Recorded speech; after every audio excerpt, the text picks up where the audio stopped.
Liam O'Brien hitting the lineup in the last heat of the day, looking for a spot in the quarterfinals and looking to turn his year around. He's got a very tough draw. Kanoa Igarashi, two great forehands. Liam O'Brien, one of the top scoring competitors in the field at the moment. Liam O'Brien up against Kanoa Igarashi and making a move on the inside here. Here's the surfer representing Japan.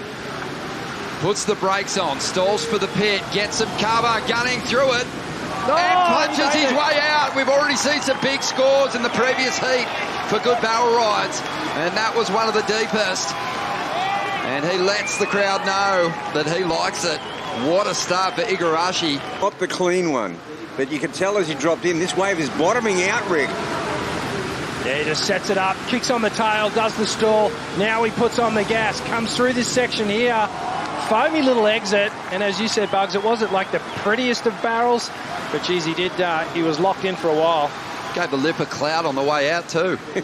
But there's a part here where we will see from the water that right here, he is about 15 feet behind the barrel, right there.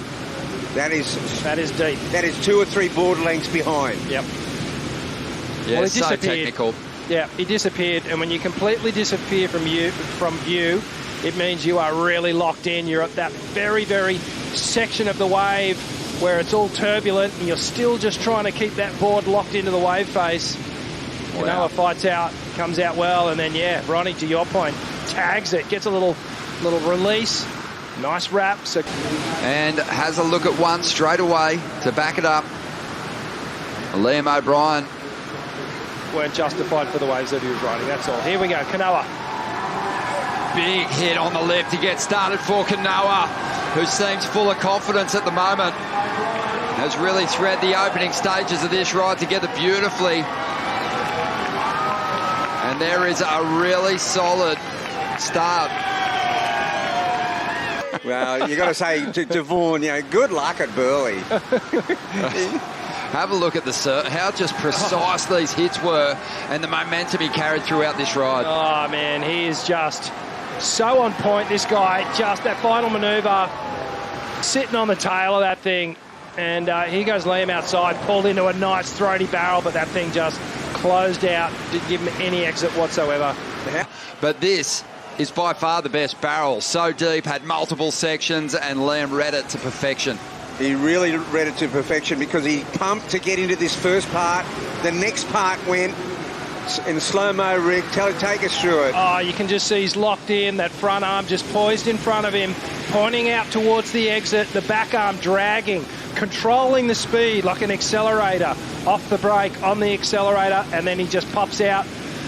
The end of that little barrel had some serious travel time on the DHD Juliet model. Comes out, nice clean snap, and finishes off as the wave closes out behind him. Let's see how this one goes, Rick. Yeah, so this is his next wave here. Slams on that first snap. A little drift off the lip for the second one. Streaking down the line, pumping hard for something to finish off. And just hammers that final section. Gets a little caught up. He's going to look at this wave. Kanoa knows he's very deep. Yeah. Or he's racing. He's got the speed to get to the open face now. Might have to throw something big down the line. This wave not really doing too much. Have a look at Kanoa. Yeah, to your point. 3 previous heats. They've all gone Kanoa's way. Liam just hoping for an opportunity. He finds one here on the inside. He's way too deep. And he's going to get knocked down and likely get knocked out here. You know, he's found a smaller one on the inside. But he might have to pull the world's greatest move to turn this into the number he needs. After an 8.3 building speed, this wave's actually starting to build down the line a little bit. He'll attempt to go to the air, throws the rotation. Yeah, I mean, full respect to these two guys. What an amazing performance from both of them. You know, a 15.54 tally there for Liam O'Brien, and that is nothing to be scoffed at. It was just that this man here, Kanoa Igarashi, just found a couple of gems and surfed them so well.